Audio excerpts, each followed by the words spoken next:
I swear that even today, when I close my eyes, I can still see the scene as if it were happening right in front of me again.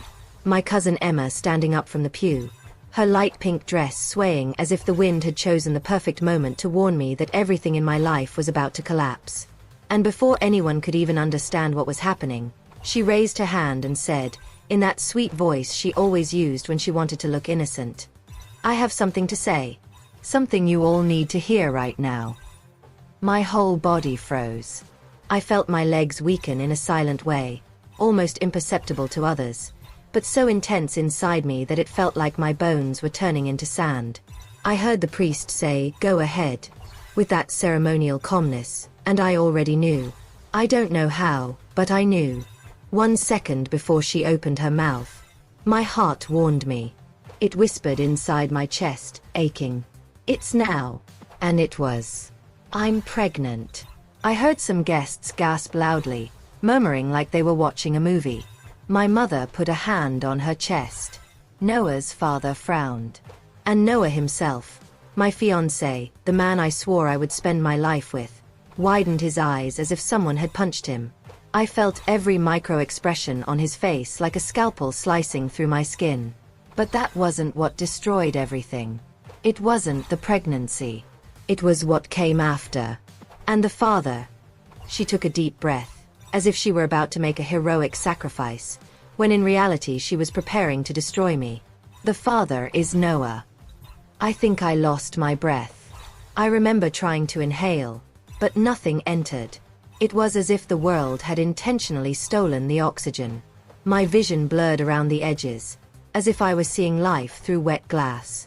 The silence that followed was so deep it felt like divine confirmation. My whole life, everything I had built, every plan I had, ended in that moment.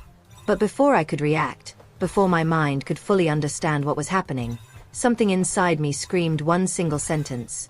How did we get here? And to answer that, I need to go back. Not far. Just a few weeks. Weeks that now, looking back, were clearly the beginning of everything. The moment Emma started pulling the threads of my happiness until they tightened into a noose around my neck. I was sitting at the dining table, folding wedding invitations. I'd always been methodical, psychologist, PhD, organized life, the typical woman who plans everything to ensure perfection. The smell of freshly printed paper filled the air, and I loved the feeling of creating something that announced a promising future.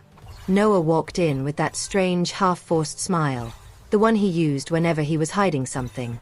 "Mia, we need to talk," he said, placing his keys on the table. Just that sentence made me stop. He never talked like that. Noah was the kind of man who avoided conflict, postponed it, softened it. That direct tone hit me like a warning siren. "About what?" I asked, still holding an invitation between my fingers. He took a deep breath, like he was about to confess something heavy. "I had an important conversation with Emma." In that instant my stomach twisted. Hearing her name felt physical, like an invisible hand squeezing my gut. But I tried to stay neutral. "A conversation about what?" He started pacing the living room like he was performing a role on stage. "About us. About freedom. About expectations. About how you've been tense." I frowned. "Tense?" "Yes," he answered, and his eyes had something like pity in them. "She said you need to relax. That you expect too much from yourself. And from me. That maybe it's time to rethink some things so our relationship can be lighter." I remember the exact feeling, like someone had poured ice water down my spine. Emma, giving advice about my relationship, as if she were an expert in anything other than manipulation. And he continued. He seemed almost inspired, like he was repeating a rehearsed speech. "She's right, Mia. Maybe you're, how can I say this, trying to control everything. And that's exhausting for both of us." My cheeks burned. "Me? Controlling you? You see. That's a defensive reaction," he countered, crossing his arms. "Emma said you'd react like this." Emma said. Emma noticed. Emma thinks. Every phrase stabbed me, each one drenched in her sweet perfume. So now you're telling me my personality is a problem because Emma thinks it is? I bit my lip before continuing. And since when does her opinion carry so much weight for you? He rubbed his face, as if I were being unreasonable. It's not her opinion. It's perspective. Sometimes someone on the outside sees things we don't. Internal dialogue. The emotional chaos in my head was so violent I didn't know what hurt more. My heart, my stomach, or my throat. Parts of me screamed that something was wrong. Others whispered he might be right. That maybe I really was controlling. Maybe I was too rigid. Maybe I was difficult. I felt my eyes fill, but swallowed the tears. I'm just trying to organize our wedding, I murmured. He sighed heavily, like a martyr. That's it. You take everything too seriously. And Emma just wants to help you relax. She told me that if you don't learn to trust, this marriage might start on the wrong foot. Emma told me. It was almost like she was standing in the room, wearing that fake little smirk. And then came the exact sentence that marked the beginning of my emotional collapse. Mia, Emma thinks you're jealous of her. I froze. Jealous? I repeated, voice trembling. He nodded. She noticed some weird vibes from you. And that's not healthy. I felt my heart fall inside my chest. Gaslighting. Silent, cruel, surgical gaslighting. I started questioning everything. Was I overreacting? Had I been rude to her? Was I insecure? Was I sabotaging my own wedding? I spent days like that. Silent panic. Guilt. Self-criticism. Noah grew distant, and at the same time cited Emma in everything. Emma said this. Emma observed that. Emma thinks we should try this. It felt like I had lost my fiancé to a ghost counselor. But that was only the surface. And I didn't even know half of it. I had no idea Emma had been playing for months.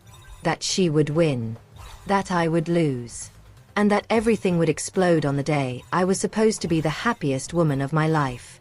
I spent the days that followed trying to reorganize my thoughts, but everything circled in my mind. It was like every sentence Noah spoke installed itself inside my head, repeating endlessly, eating away at my confidence. You're too tense. You need to trust more. You react poorly. And always. Emma noticed that. It was as if she were in every corner of my house, every conversation, every breath I took. I started to wonder if I was going crazy. That had never been me. I had always been rational, grounded, focused. But suddenly I couldn't trust my own thoughts. And the worst part was Noah himself seemed different.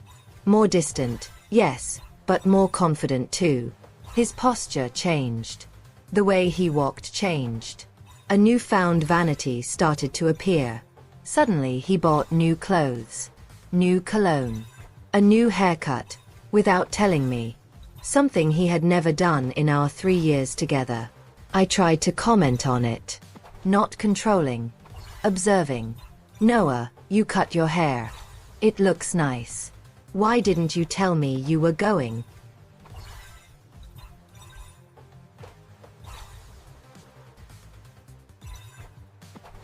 He answered without looking at me, scrolling through his phone. Because I don't have to tell you everything, Mia.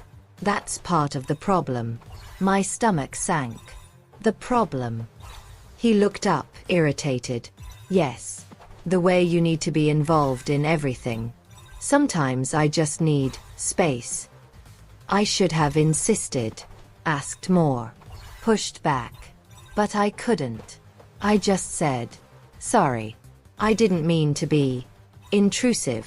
He closed the subject with a nod, like I was a child apologizing for something I didn't understand.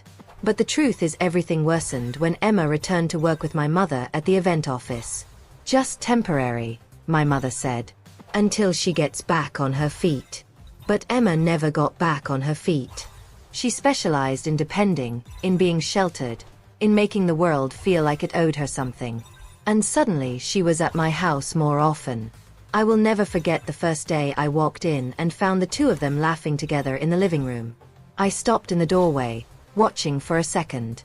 Emma on the couch, a hand on her stomach, which at that time wasn't even slightly swollen, and Noah sitting beside her, showing her something on his phone. Laughing. Laughing like I hadn't seen him laugh in weeks. "Hi," I said, forcing a smile. Emma turned to me with that angelic expression she used whenever she wanted to appear kind. "Maya, you're home." We were looking at minimalist wedding decor ideas. I was telling Noah that you'd totally match a lighter, cleaner style, you know. I approached slowly. "Since when are you two looking at things together?" She laughed, tilting her head. "Oh, I just mentioned that the tables you chose felt a little too heavy. Just a cousin's opinion, right?" And then he asked me to show him some references. Noah nodded. "Yeah, love. Emma knows decor. She just showed me a few options." I took a deep breath.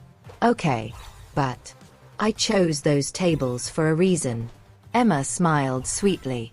"It's just that sometimes you get so attached to your decisions that you forget to look at other possibilities. Don't be tense. We're just helping." "We." That word sliced through me. And this, all of this, was only the beginning. Noah nodded with a gesture. "Yeah, love. Emma knows about decor. She just showed me a few options." I took a deep breath. "Right. But I chose those tables for a reason." And Emma responded in that soft voice that made me want to scream. "It's just that sometimes you get so attached to your decisions that you forget to look at other possibilities. No need to get tense. We're just helping." "We." I felt every cell in my body contract. I didn't want to be rude, but a deep discomfort hit me. Something instinctive, visceral. "I'm not tense," I replied, looking at both of them. But Noah sighed, as if I had just proven their point. "You always say that. But look at how you're reacting." "How am I reacting?" I asked. He shook his head slowly. "Defensive." I swallowed hard. I swallowed my anger, my frustration, my pain. But nothing compared to what happened that night. I was in the kitchen making tea when I heard the two of them talking quietly in the living room. I didn't want to listen. I swear I didn't. But it became impossible to ignore when I heard my name. "Mia is complicated," Noah said in a low, almost confidential tone. My heart raced. Emma replied in the same quiet voice. "She's always been that way. Very rigid, very closed off. My aunt always tried to help, but Mia lives in her own world." My whole body began to shake. I placed my hands on the countertop for support. I wanted to run, but my feet wouldn't move. Noah continued. "Sometimes I feel like she doesn't see how hard I try. Everything has to be her way." Emma let out a thoughtful sigh. "I get it. You're so different from her, Noah. You're light. You have such a malleable heart." She paused. A calculated pause. I felt it. "You two balance each other, but I'm not sure she sees that." Noah stayed silent for a few seconds. And then came the sentence that shattered what little faith I still had. "Sometimes I wonder if she's really the right person. You know.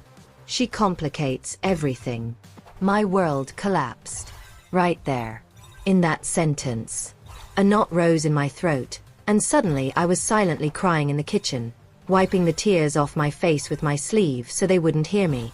I didn't want them to know I was listening. I didn't want to expose my vulnerability. It was my last defense, my last unbroken peace. But when I returned to the living room pretending I hadn't heard anything, Emma greeted me with a wide smile, as if she were my best friend. "Maya, sit with us. We were talking about you." I forced a smile, the kind you manage only because you still believe in the future you're fighting for. "Oh, really? About what exactly?" Emma answered before Noah could open his mouth. "About how dedicated you are. How you plan everything with so much care. We were saying how admirable that is. A lie. Cold. Surgical. Delivered flawlessly. I looked at Noah, trying to understand how he would respond. He just looked away. And in that moment, I felt something break. Something deep. Something I wouldn't be able to fix alone. That night, when we went to bed, I tried to talk to him. Noah, I feel like you're distant. He turned to me, annoyed. Here we go again. I just want to understand what's happening. He let out a short laugh. That's the problem. You always want to understand everything. Just let things flow. I'm trying, I replied softly. And he finished with a sentence that stabbed me straight through the chest. You're suffocating us.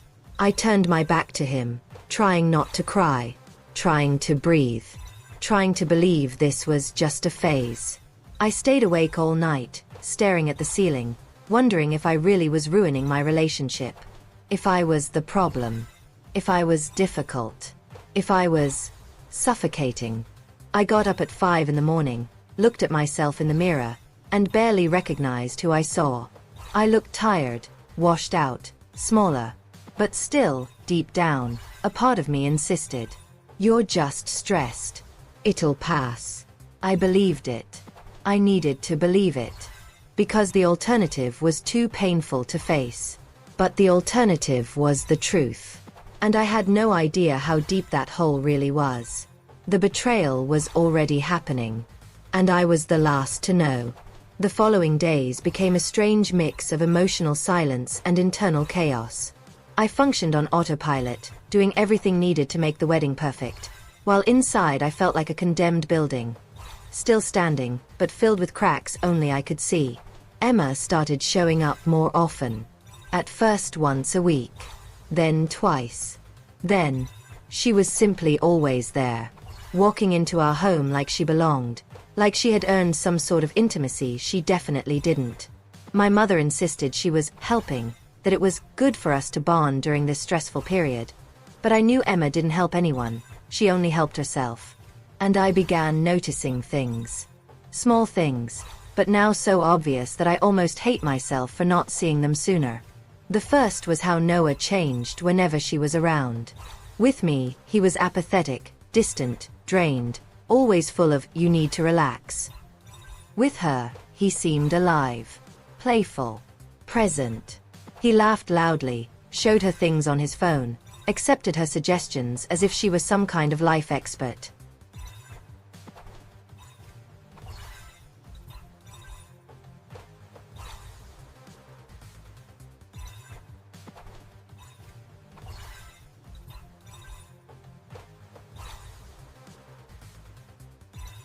One afternoon, I arrived home early and found them in the kitchen.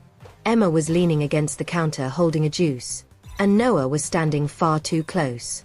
They weren't touching. They weren't doing anything explicitly wrong. But the air between them, it buzzed. When I walked in, they stepped apart too quickly. Hey, I said, trying not to let my discomfort show. Emma answered first. Mia, you're home. I was telling Noah you guys should consider an outdoor ceremony. I thought it might inspire you to embrace more freedom, you know. She smiled as if she were doing me a favor. I forced another polite smile. I like the ceremony the way it is. She tilted her head with that superior, sugar-coated tone. It's just that sometimes you make all the decisions alone and forget the wedding belongs to both of you. 2 seconds. That's how long it took for my confidence to crack a little more. I turned to Noah. What do you think? He shrugged. Yeah, maybe it's a good idea. The comment hit me right in the chest. But you never said anything. You never mentioned wanting a change. He crossed his arms. Because you never ask. That hurt. In the exact way only injustice can. Then Emma delivered the line that I now know was perfectly rehearsed. Sometimes, Mia, you don't realize how closed off you are. You have this strong energy, you know? And that can push people away. I smiled. But it was the desperate kind. Thanks for the feedback, I replied. irony dripping from every word. She pretended not to notice. "Oh, don't mention it, cousin. I just want the best for you too." My stomach twisted. I knew she was lying. I knew she had never wanted the best for anyone but herself. Since we were kids, she stole my toys, my compliments, my boyfriends, my friendships. But I never imagined she'd have the audacity to try to steal my fiancé. Naive. That was the word echoing in my mind for weeks. But the worst was still coming. A few days later, Noah came home irritated. I was already used to his mood swings, but this one felt different. "Can we talk?" he asked, tossing his phone onto the couch. I sat carefully. "Of course. What happened?" He rubbed his face, looking frustrated, restless. "Emma said you were rude to her today." I blinked, trying to remember. "Me? Rude how?" He stared at me like I was a stubborn child. "You responded harshly. She was trying to help, and you basically ignored her." I took a deep breath. "Noah, all I said was that I preferred to stick to our original plan. That's not rudeness." He shook his head. "That's not how it came off." "How did it come off to who?" I asked. "To her." He shot back immediately. A wave of heat rushed through me. So that was it. His reality now depended on her interpretation? "Noah, can't you see you're using Emma's perspective to analyze everything I do?" He crossed his arms again. "It's just that sometimes she notices things you don't." My chest tightened. "But you notice. Do you see anything? Or are you just repeating what she says?" He stood up suddenly. "There it is. Jealousy. Always jealousy. Emma praises you, defends you, and you treat her like an enemy." I laughed. Not in amusement. In disbelief. "She praises me? Where?" "Because everything I hear is you quoting her critiques about me." He stayed quiet for a moment. Then came the line I will never forget. "Emma is trying to help you be a better person for both of us." A bitter sting hit my throat. "I'm a better person because of her? Is that what you're saying?" He sighed. Impatient. "She just wants to help. But you turn everything into a battle." I looked at him for a long moment. And for the first time, I felt a deep, unsettling flicker of doubt. Not about myself, but about him. So I asked, softly but firmly, "Noah, is there something going on between you and Emma that I should know?" He reacted like I had said the most offensive thing imaginable. "You're ridiculous. Always dramatic. This just proves what Emma said. You're insecure." Emma said. Always Emma said. Always Emma thinks. Always Emma noticed. This wasn't coincidence anymore. It was influence. Manipulation. Control. But I still wasn't ready to admit it. Still didn't want to believe the worst. And then came the day everything changed. I was in the home office looking for a charger when I found Noah's tablet turned on. Screen lit. Messages open. I didn't even close the door. I just stood there, holding my breath, as if I were about to open an envelope that would change my life. I know I shouldn't have read it. I know. But the truth is that, in that moment, I was already suffocating with doubt. And doubt is a knife that only stops hurting when you finally find the truth. The first message I saw wasn't from him. It was from her. From Emma. "You need to be firm with Mia. She'll never learn if no one shows her boundaries."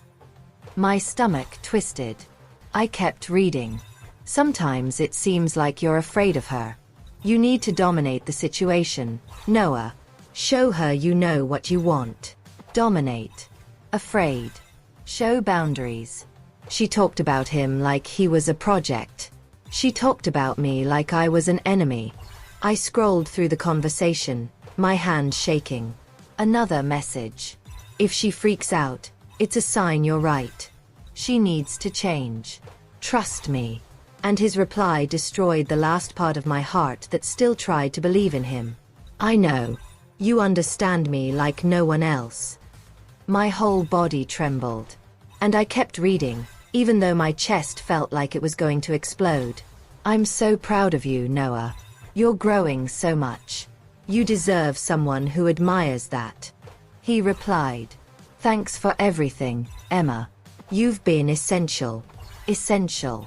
She was essential. And me. I was shattered.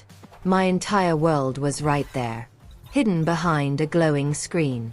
And I still hadn't seen the worst. But I would. And after that, I'd never be the same. I stood frozen in front of the tablet, as if my feet had grown roots into the floor. It felt like my brain had split into two parts. One that kept reading compulsively, unable to stop, and another that begged me to put the tablet down and pretend none of it existed. But I couldn't. The truth was right there, exposed, staring at me like a monster in daylight.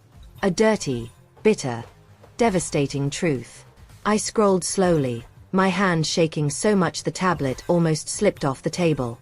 Another part of the conversation hit me so hard that I felt my heart skip a beat. Emma. She doesn't deserve you yet. She has so much to work on. I know you love her, but you can't lower yourself like this. I read that sentence 3 times. 4. 5.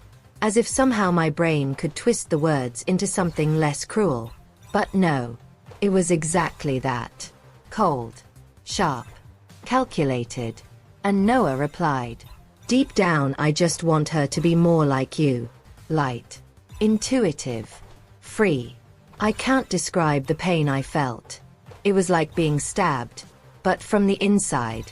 A stab that never stops hurting, because you can't remove the blade when it's emotional. I kept scrolling, swallowing each line like gulps of poison. Emma. She never sees how hard you try. She's so stuck in her own rules that she forgets to fall in love with life. I see you, Noah. I see who you really are. I had to sit down because my legs gave out. The room started spinning. The air felt heavy, like someone had lowered the oxygen in the room.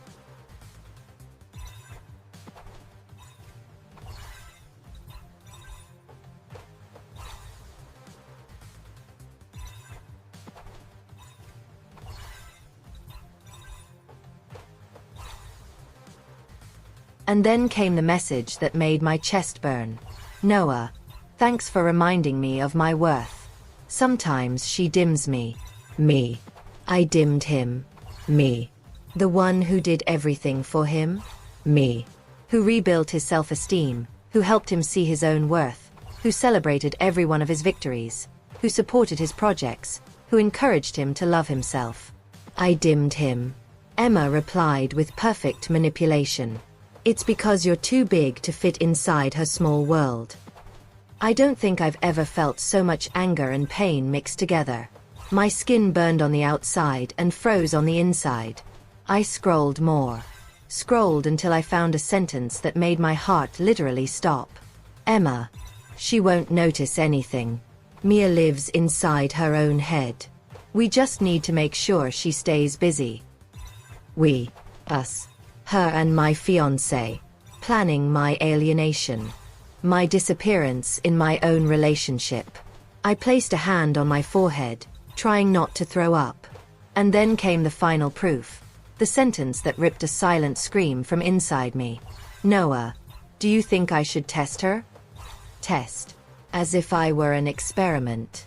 An emotional marionette. Emma. Yes. Test her limits. See how far she goes without questioning. If she fights back, she's not ready. If she accepts quietly, it means she's finally learning. I swallowed hard repeatedly, but nothing went down. My mouth was dry. My vision blurred. I couldn't believe that this man, this fiancé, this partner, was talking about me like that. With her. I kept scrolling through the conversation with a feeling of self-destruction. Almost like I was participating in my own emotional breakdown. And then I found a sequence that changed everything. Noah. I wish she were more sensual. More spontaneous. More intense. Emma. She never will be. She was born to be controlled. Noah. You just need to take the lead. A wave of heat shot through my chest. My heart beat so fast I thought I would faint. Controlled. As if I were an object. Something to be molded. And Noah replied, "With you everything is so much easier. You understand me without me having to explain anything." That sentence destroyed the last fragment of hope I had. And then, finally, I found it. The message that changed my breathing. Changed my vision. Sealed what I didn't want to admit. "Emma, I'm late. Not sure if it's the right moment. But if it is, we'll figure it out together." My entire body froze. I read it. And read it again. And again. Slowly. Every letter. Every syllable. Every period. My heart stopped and restarted with a stabbing pain. I shook so hard I dropped the tablet onto the couch. My fingers hurt. My chest burned. My neck felt stiff. I needed to confront him. I needed to hear it from his mouth. I don't remember how I stood up. I don't remember how I walked to the bedroom door. All I remember was the sound of my heartbeat pounding like a siren inside my head. I opened the door. He was sitting on the bed, scrolling on his phone, calm, comfortable, completely unaware of the emotional collapse happening just a few feet away. "Noah," I said. My voice sounded like someone else's. He looked at me, and I saw his expression shift. Maybe he sensed something was wrong. "What is it?" I took a deep breath. My whole body trembled. "Do you love me?" He frowned. "Mia, what? Answer me." I cut him off. "Do you love me?" He sighed, annoyed. "Of course I love you, Mia. But you." I cut him again. "And are you cheating on me?" His eyes widened. "What? No. Are you crazy? Where did you get that?" I walked to the couch, grabbed the tablet, and threw it onto his lap hard. He looked at the screen for a second. Just 1 second. Enough. His expression collapsed. The color drained from his face. His posture changed so fast it looked like he'd been shot. I said, with a firm voice. Firm because it was the only thing left in my control. "Read it. Read it out loud." "Mia, this is an invasion of privacy," he said, immediately closing the tablet. "Read it out loud." He scowled. "I'm not doing this. You're hysterical. Emma warned me you could have this kind of meltdown." My chest expanded, but not with pain. With anger. "Oh, she warned you. How convenient." He stood up. "I'm not talking to you while you're like this." "Like what?" I asked, laughing bitterly. Like someone who just discovered her fiancé is emotionally, and maybe physically, cheating with her own cousin? "I'm not cheating," he shouted. "Then why are you two talking about testing me? Why are you talking about limits? Why are you saying you want someone more like her?" He ran a hand through his hair. "You're taking everything out of context." I laughed. The kind of laugh that comes when the pain is so deep that only sarcasm survives. "Noah, there's no context where saying I'm too small for you, that I should be molded, that I should be controlled, is acceptable. There are several contexts for that, actually. They're called manipulation, cowardice, and betrayal." He approached, trying to look firm. "Mia, you're misinterpreting everything. Emma was just trying to." "Yeah, I know exactly what she was trying to do." He frowned, annoyed. "You're being immature. You're proving everything she said about you." That was the last straw. My voice came out cold. "Are you cheating on me?" He hesitated. And in that second, I had my answer. He didn't need to say a word. His silence said everything. And I felt something inside me break. Irreversibly. But the worst. The worst was still coming. I still didn't know about the pregnancy. I didn't know about the final plan. I didn't know what waited for me at the altar. I didn't know that all that pain would be multiplied by 1,000 in front of every single guest. After that confrontation, the silence that took over the house was so heavy it felt like a wall between us. It wasn't normal tension. It was a silence filled with words neither of us dared to speak because, if spoken, they would destroy whatever was left. It was the kind of silence that makes you aware of your own blinking. I spent the rest of the night pacing back and forth, trying to understand how I had ended up here. How I had allowed this to happen. How I hadn't seen it sooner. But at the same time, a part of me, the psychologist, the analyst, the observer, knew exactly how I had ended up here. Silent manipulation. Constant gaslighting. A gradual distortion of reality so subtle you only notice once you're completely buried beneath it. Noah, on the other hand, pretended everything was normal. He showered, scrolled on his phone, lay down in bed. No apologies. No explanations. No remorse. The only thing he said, when I was already lying down, my back turned, trying to regulate my breathing, was, "I hope tomorrow you're calmer, because today it was impossible to talk to you." I didn't move. I froze. And I felt something strange in that moment. It wasn't sadness. It was a kind of coldness I had never felt before. As if I was beginning to disconnect. And I only replied, "Good night." He didn't answer back. The next day, I woke up with an emotional hangover. My head hurt, my stomach churned, my throat felt tight as if I'd cried all night, even though I hadn't shed a tear. I went downstairs to the kitchen and found Noah sitting at the table, drinking coffee as if nothing had happened. "We need to talk," he said, without looking up from his phone.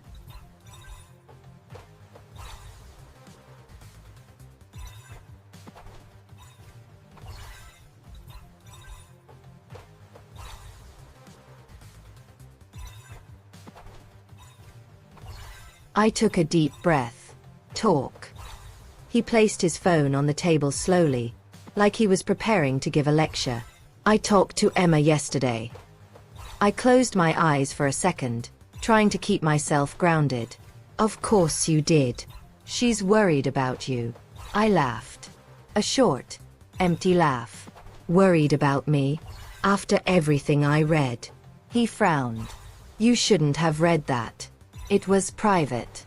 Things you interpreted the wrong way because you were emotionally dysregulated." My blood boiled. Emotionally dysregulated? Noah, are you serious? You talk to me like you're my therapist. Like I'm a child throwing tantrums. He crossed his arms. "That's exactly how you're behaving." I forced myself to breathe, trying not to explode. "So let's get straight to the point. Do you have something with her?" He looked away. "I already said no. You just don't trust me." "I don't trust you because you don't answer. I don't trust you because you hesitate. I don't trust you because you let her step into our relationship like she had some kind of right." He ran a hand through his hair, frustrated. "You don't understand. Emma is someone who sees me. She understands how I feel. She listens to me." I stared at him without blinking. "And what do I see, Noah? What do I do? What am I to you?" He lifted his eyes, and for a split second, I swear I saw guilt. But it vanished quickly, replaced by defensiveness. "You're too intense. Too controlling. Everything with you has to be planned, rationalized, analyzed. Emma lives. She feels. She flows. You overanalyze everything. A knot rose in my throat. I analyze because that's who I am. And you loved me for that." He gave a weak smile. "Maybe I idealized you. Thought you'd be different." That sentence cut me. Different how? More like her. He remained silent. And that silence hurt more than any answer. For a moment, I felt myself shrinking. Like the floor was pulling my identity downward. But I breathed. And said, "Noah, you cheated on me emotionally. At the very least." He shook his head. "Mia, you're exaggerating. So let's clarify. What is all that I read? What are those messages? He huffed. Conversations. Venting. Things that happen when someone understands you better than you understand yourself. I swallowed hard. And you think that's normal? You think it's normal to say you want someone more like her? Then he said the coldest thing I've ever heard come out of him. I was confused. And you were? Difficult. Difficult. The word echoed inside me like a shot. Difficult. I repeated. Yes. You're so perfectionist, sometimes I can't breathe. Emma was just trying to help me deal with you. My entire body shook. You were using her as a therapist, Noah. That was already inappropriate. But you crossed a line. You made her your reference point. You put her against me. And then you made me think I was paranoid. Because you are, he yelled. I fell silent. It was like arguing with an emotional brick wall. Nothing made sense to him except the narrative she had built. He threw his head back and said, irritated, "You know what the problem is, Mia? You never think you're wrong." And I replied with a calmness I didn't recognize in myself. Because I'm not wrong about being betrayed. He opened his mouth to say something, but I raised my hand. Don't speak. Just answer one thing. Do you want to marry me? He hesitated. And that hesitation was the truth he'd been trying to hide from me for weeks. My heart tightened. But I said, if you don't want to, Noah, just say it. You don't have to keep hurting me. He rubbed his face, restless. I want to, Mia. But only if you change. Change how? I asked, already afraid of the answer. If you become more flexible, lighter, less critical. If you trust more. If you're not so. You. A tear rolled down my cheek. Not because he was rejecting me, but because he had just revealed the most honest truth. He didn't love me. He loved the version of me Emma promised. Then he added the sentence that sealed the beginning of the end. Emma said that if you really want to be with me, you'll be able to change. My heart tore in half. And since when does Emma get to decide who I should be? Noah, I stopped. I really stopped. Because I realized anything I said would be interpreted as hysteria, exaggeration, drama. He had been conditioned to see me that way. Emma had done that. But I didn't have concrete proof of physical cheating. Only emotional.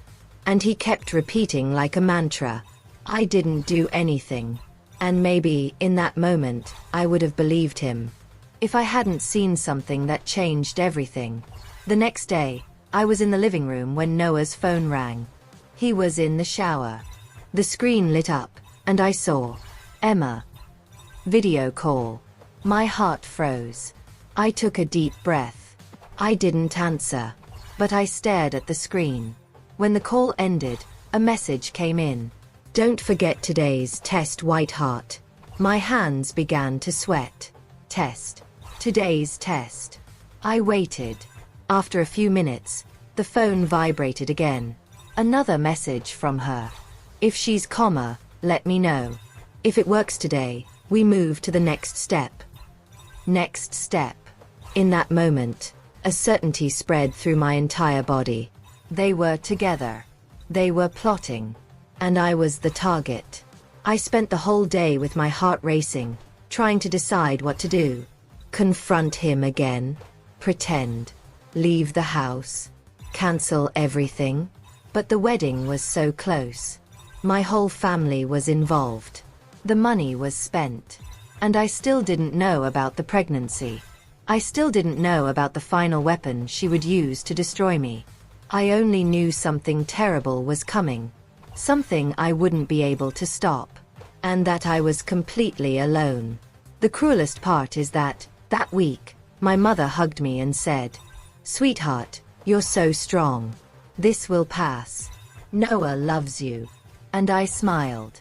I smiled so she wouldn't worry. I smiled so I wouldn't have to admit that maybe the love I thought I had never existed. And so I was pushed, day by day, toward the abyss waiting for me at the altar. I just had no idea how deep it was.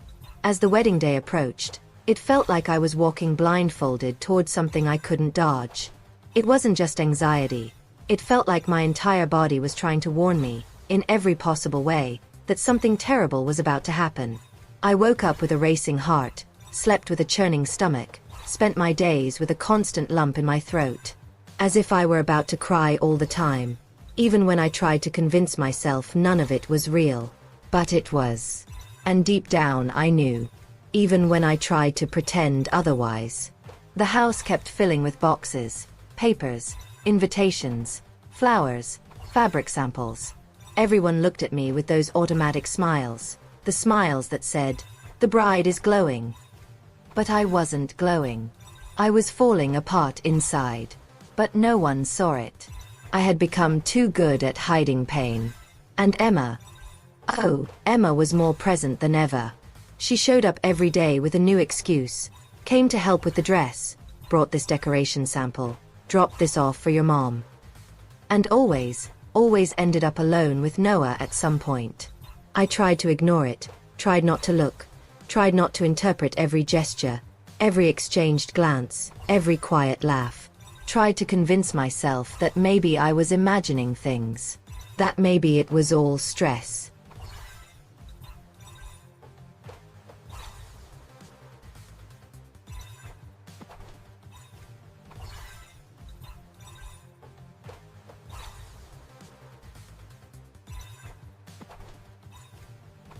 But then something small would happen. Something seemingly insignificant. And my trust would crumble again. One afternoon, I was choosing flower colors and asked Noah for his opinion. He barely looked at me. Ask Emma. She understands this better. I felt a knife twist in my chest. I replied, keeping my voice firm. I want your opinion, not Emma's. He locked his phone slowly, as if I were interrupting something important. Mia, you need to understand the wedding isn't just about you. Emma is trying to help. I took a deep breath. Then why do you always check with her before answering me? He laughed, a cold, joyless laugh. Because she's more open to new ideas. You always react badly. My blood boiled. I react badly because you invalidate everything I say, Noah. Do you realize that? He lifted his hands defensively, like I was attacking him out of nowhere. Emma said you'd start with these accusations. How nice that she predicts my behavior now, I replied, dripping sarcasm. He rolled his eyes. You're unbearable, Mia. I almost asked. Unbearable for whom? For him. For her. But I stayed quiet. I was too exhausted to fight. Too tired of being twisted into something I wasn't. The days went by like this. Me trying to survive emotionally, while Emma and Noah seemed to live in a parallel reality where I was nothing but an obstacle. And the scariest part was that they were never explicit. Nothing was ever clearly wrong. It was all subtle, delicate, camouflaged. A touch here, a look there, a comment thrown in the air that sounded innocent to anyone else, but to me felt like a punch straight to the gut. I remember the day I found Emma in my bedroom, sitting on my bed, touching the veil of my wedding dress. Emma, I said, trying to keep my voice steady. What are you doing here? She smiled, that sweet, fake smile that had irritated me since we were teenagers. I was just looking at your veil. It's so, rigid, perfect, controlled. My skin crawled. Get out of my room. She raised her eyebrows. Wow, Mia. I was only complimenting it. I said get out. She stood slowly, slipping into her usual victim act, the one she used whenever she wanted to seem like the wounded party. You've been so aggressive lately. Noah mentioned it, you know? He's worried. My entire body vibrated with anger. I don't want to know what you two say about me. She pouted. But maybe you should. Sometimes hearing the truth is important. The truth. As if she owned the truth.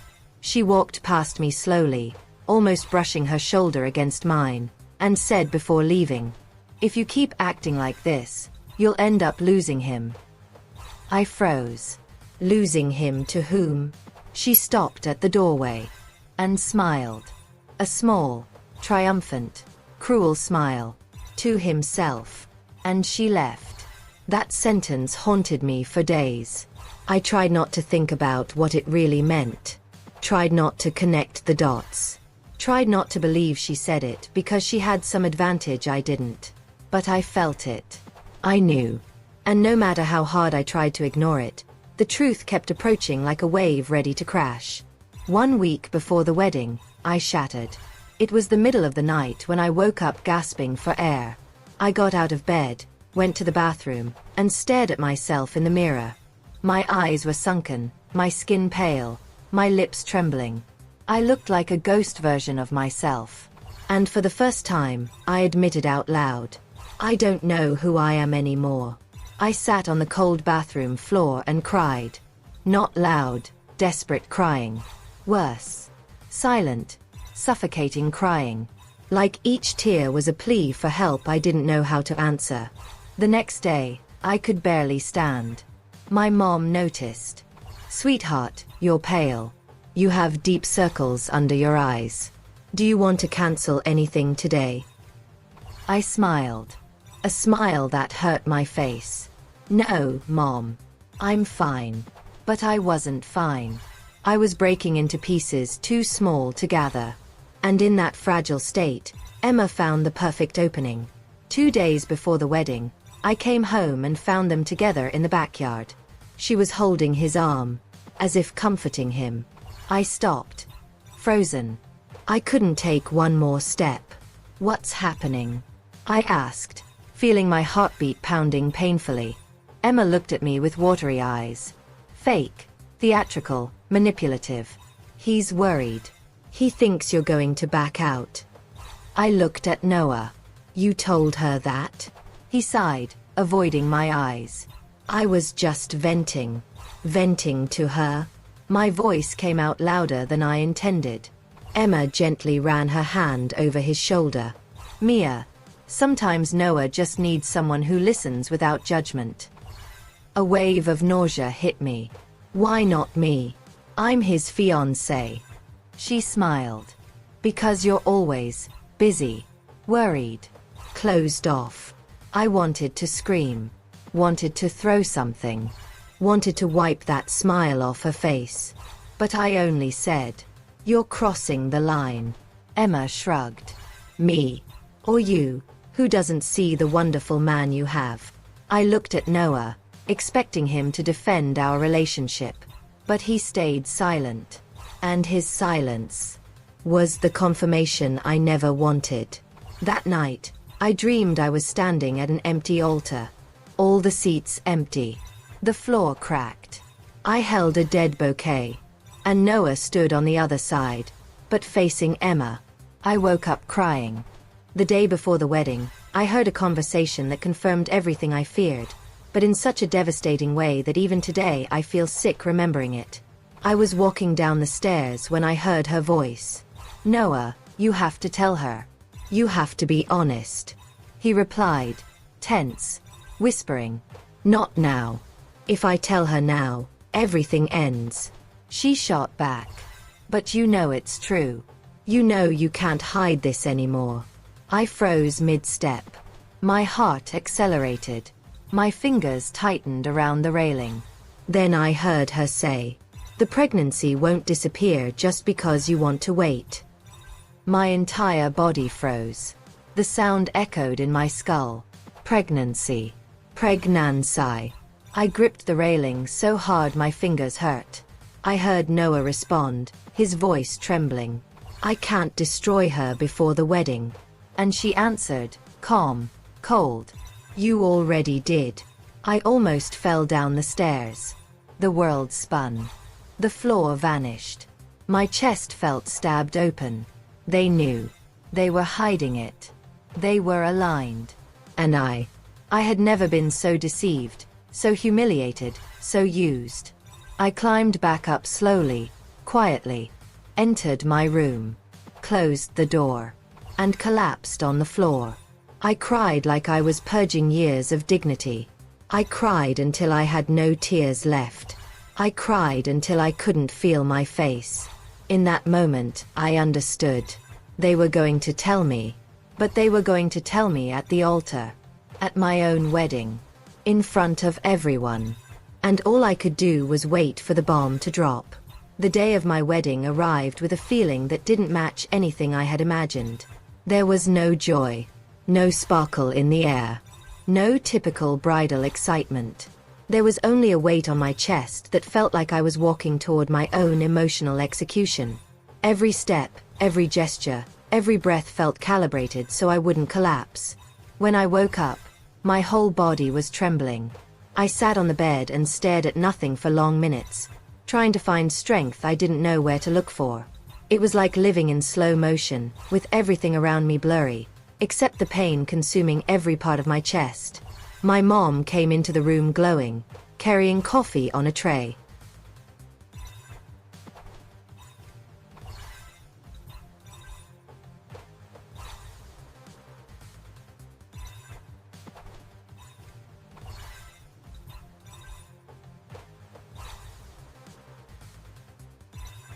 Good morning, my princess.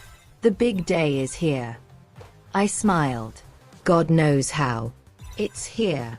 She sat by my side, grabbed my hand, and squeezed it gently, unaware of how cold I was. I've never seen you so calm, Mia. You look serene. It's beautiful to see. Serene. The word echoed inside me like cruel irony. I wasn't serene. I was numb. It was a calm that only exists when the body stops fighting. The bridesmaids arrived, the makeup artists arrived, everything followed the perfect script. People laughed, talked, asked about the honeymoon, took pictures, and I only responded with empty smiles. Every time someone said, "You must be so happy," I wanted to scream. Wanted to say no, that I was destroyed, that the wedding was a ticking bomb. But I said nothing. Because no one would believe me. No one would understand. Because Emma only showed her perfect face. When they placed me in front of the mirror with the dress fully done, people gasped. She looks like a princess. She's perfect. This dress was made for her. I looked at my reflection and felt pity for that woman in the mirror. She was beautiful, yes. But she was walking to the altar carrying a bomb she didn't plant. Minutes before leaving, I heard someone in the hallway. Emma just arrived with Noah. They came together. A chill ran down my spine. They came together. I swallowed hard. When I arrived at the ceremony, everything was perfect. Too perfect. Immaculate flowers, soft lighting, music playing. The decor I had chosen, the same decor Emma spent weeks criticizing as heavy, rigid, controlling. I walked down the hallway toward the door leading to the aisle. Behind me, my bridesmaids adjusted my veil. One of them said, "Noah looks so emotional. He seems nervous, but happy." I wanted to say his nerves weren't for me. They were for what he was about to do to me. The music began. The entire room seemed to hold its breath. When the doors opened, I took the first step. My eyes locked on Noah. He was pale. Very pale. And the moment he saw me, he looked away, as if he were guilty. As if he couldn't bear the weight of his own conscience. But Emma. She was sitting in the second row, right beside my mother. And when she saw me, she smiled. A small smile. Fake. Triumphant. I walked down the aisle with heavy legs, as if the floor were draining my energy.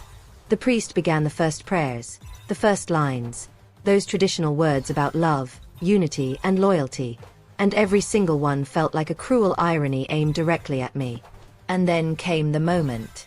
The moment the priest asked, "If anyone here has anything against this union, speak now or forever hold your peace." My heart stopped. I knew. I felt the air shift around me, suddenly dense. I felt my stomach twist. I felt my vision blur for a second. And then, I heard it. Her voice. "I have something to say."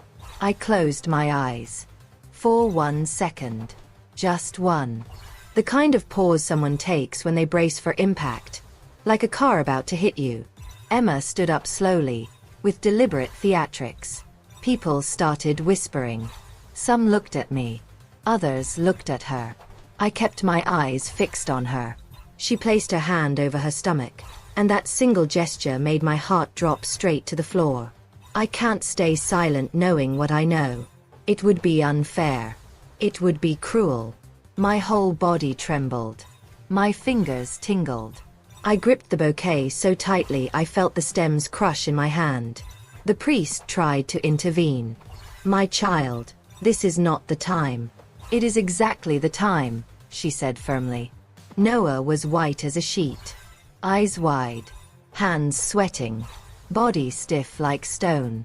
Emma took a deep breath and said, "I'm pregnant." A silence fell over the room. The kind of silence that comes right before an explosion. I felt something inside me break. But I stayed standing. I didn't collapse. I didn't cry. I didn't scream. I just looked at her. Still. Like someone suffering in slow motion.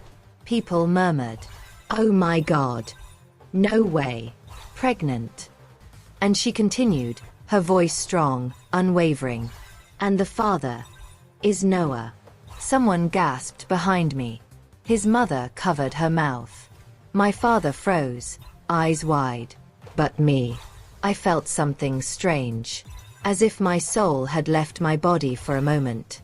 I felt a kind of peace. Not a good peace. A peace of resignation. As if, deep down, I already knew. As if my body had been grieving for weeks. Noah put a hand to his forehead. "Emma, for the love of God. Don't do this." "You knew I would," she replied. I looked at him. Directly. And said, with the calmest voice I've ever had, "Is it true?" He hesitated. And that single second of hesitation was enough. Because truth doesn't hesitate. Truth hurts. Truth cuts. Truth bleeds. But truth does not hesitate. He then closed his eyes, as if he were about to collapse, and whispered, I didn't want it to be like this." The most cowardly confession in history. I turned to the priest and said, "I'm done." And I stepped back. People started standing up. The room became chaos. Voices, murmurs, shouts, questions. Emma stared at me with a victorious smile. I didn't look back. She didn't deserve to see me break. She didn't deserve to see me suffer. I turned my back on both of them, placed the bouquet on the floor, and walked slowly out of the hall. Every step felt like freedom. Every breath felt like a sentence being lifted. Every tear that didn't fall was an act of strength. I didn't look back. I didn't look at anyone. I just walked out. And at that moment, even with my heart shattered, even with my life upside down, I felt something new rise inside me. Something I hadn't felt in weeks. I felt dignity. I felt a spark. I felt the beginning of revenge. I walked out of the venue as if I were moving through a dream. Heavy, foggy, each step happening outside my own body. I couldn't feel my legs. Couldn't feel my hands. Couldn't feel my face. I just knew I needed to leave. I desperately needed air. Silence. Distance. When I pushed open the church doors, the daylight hit me in a strange way. Everything looked brighter than it should, almost mocking my pain. I inhaled deeply, trying not to collapse on the steps. But my lungs refused to cooperate, trembling, faltering, as exhausted as the rest of me. Then I heard someone call behind me. "Mia! Mia, wait!" It was my mother. Her voice was shaking. I turned slowly and only then realized she was crying. Hard. "Sweetheart. My God. What was that? What's happening? Is it true?" I wanted to answer. Wanted to hug her. Wanted to cry in her arms like when I was 7 and thought the world was too big. But I couldn't speak. It was as if my voice had sunk into some deep, unreachable place inside me. All I managed to say was, "Mom, please, take me home." She didn't ask anything else. She just grabbed my hand and led me to the car like I was made of glass. I sat in the back seat and stared out the window, but my vision was so blurred I only saw distorted shapes. As she drove, she cried softly, "Sweetheart, why didn't you tell me? Why didn't you say anything? Why did you go through this alone?" I swallowed hard. Because I was ashamed. Because I was confused. Because I still believed I could save something that had died long before I noticed.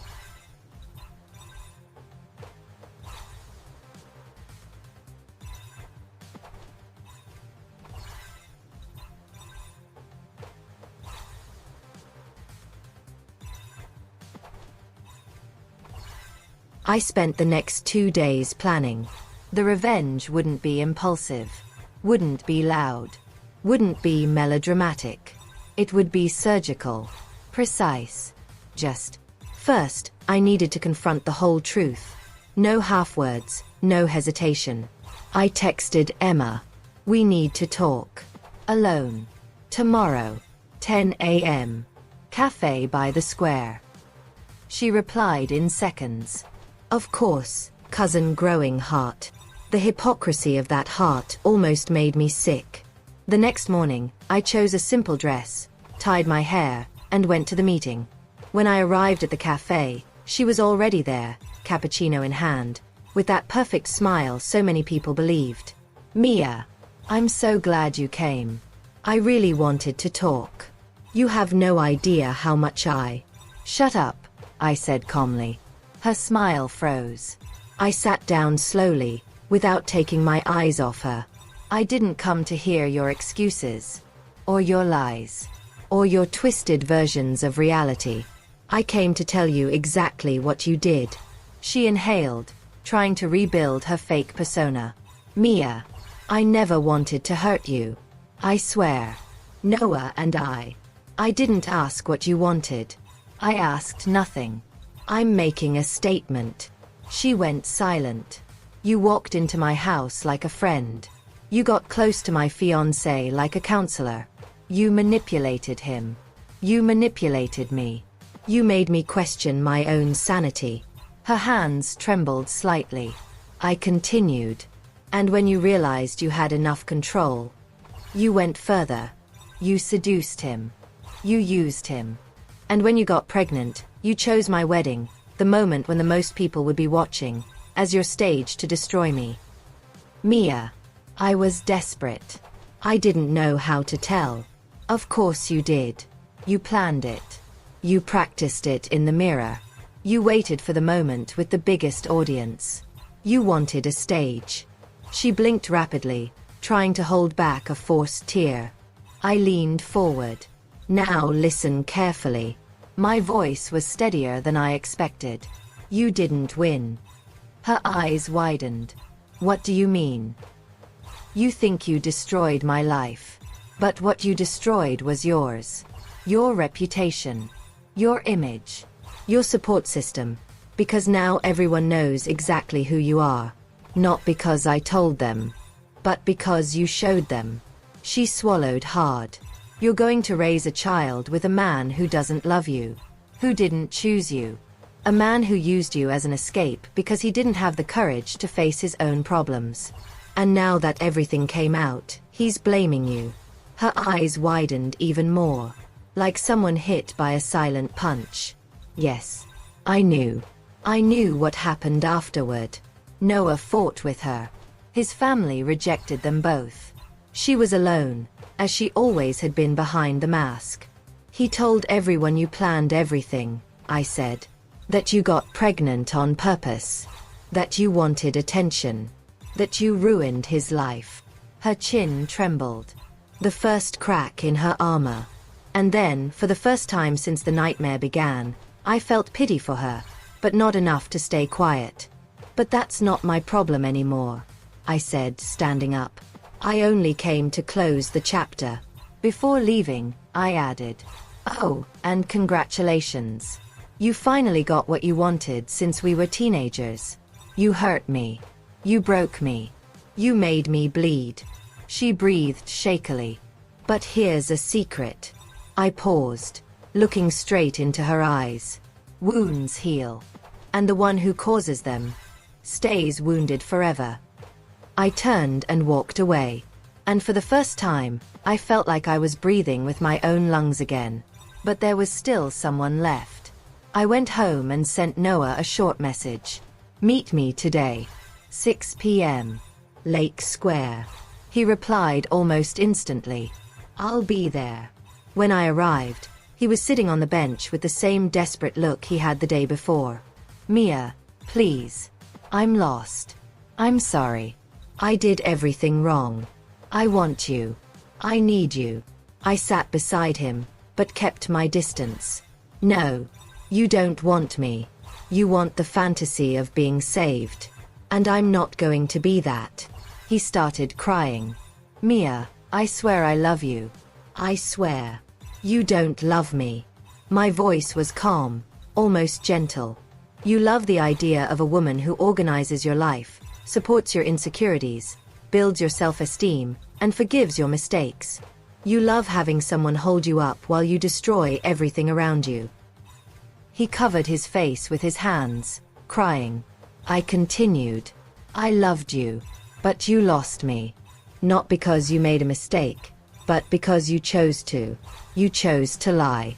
Chose to test me. Chose to doubt me so you could believe her. He tried to hold my hand. I pulled away. Noah, the best thing you ever did for me was setting me free. I don't want you. I don't want your regret. I don't want your guilt. I stood up. What I want is peace. And you're not part of that. He fell to his knees. Literally.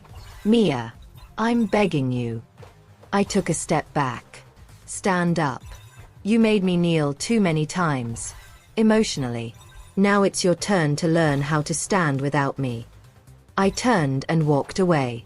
As I walked, I felt the last remaining piece of my heart, the piece that still held onto pity, desire, hope, finally dissolve. It was no longer grief. It was liberation. On the way home, I felt the wind on my face in a different way. Like a new touch. Like a beginning. And for the first time since everything started, I smiled. Not a forced smile. Not a polite one. But a smile that came from inside. I was finally free. I was finally myself again. And never again, never ever again, would I shrink to fit inside someone else's mediocrity. This was my story. And I was ready to write the rest. Alone, whole, and immeasurably stronger.